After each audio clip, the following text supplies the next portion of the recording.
It is the second most consumed beverage on the planet, surpassed only by water. But the story of tea didn't begin in a factory or a cafe.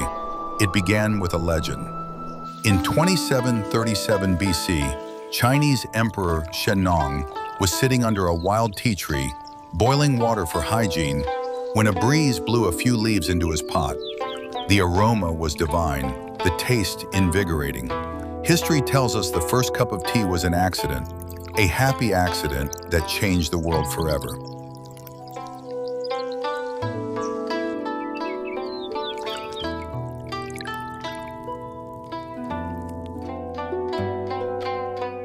For centuries, tea was primarily a medicinal tonic, a bitter broth for scholars and monks to stay alert.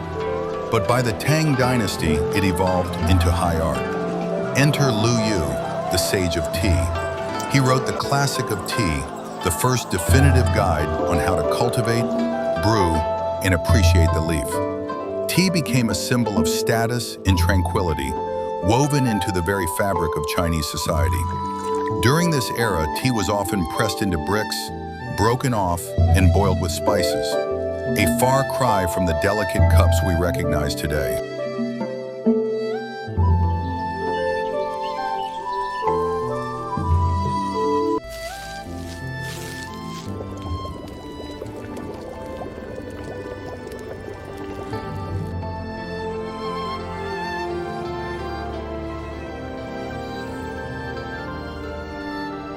In the 9th century, Buddhist monks brought tea seeds to Japan.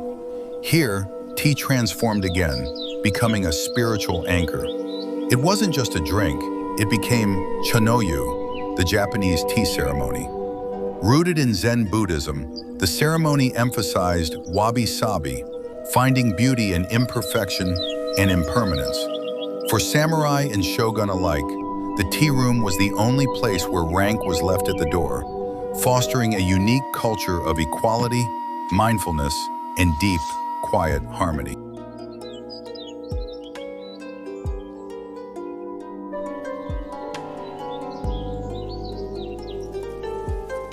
By the 17th century, the secret was out. Through the Silk Road and later, Dutch and British traders, tea arrived in the West. At first, it was a luxury for the ultra-wealthy.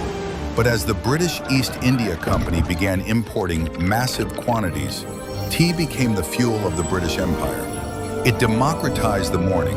It fueled the Industrial Revolution, keeping workers alert in factories. But this insatiable thirst had a dark cost, igniting global conflicts and changing the economic landscape of entire continents.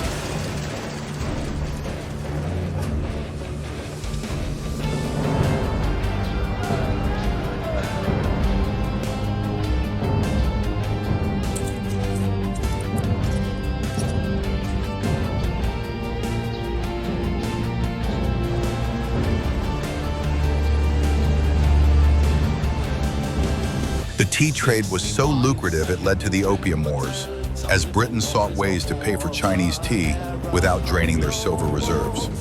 Meanwhile, across the Atlantic, the American colonies were rising up. In 1773, the Boston Tea Party, a protest against the British Crown's tax on tea, became a defining moment for American independence. Tea, once a symbol of peace, had become a powerful tool of political defiance.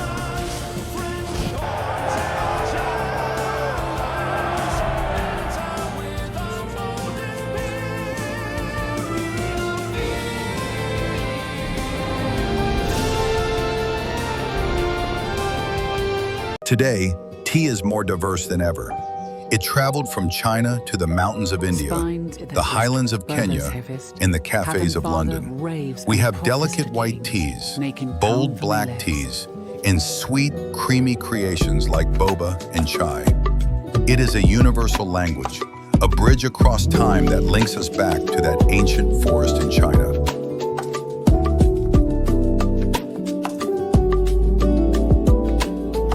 From an accidental leaf in an emperor's pot to a global ritual that connects billions, tea remains one of humanity's greatest constants.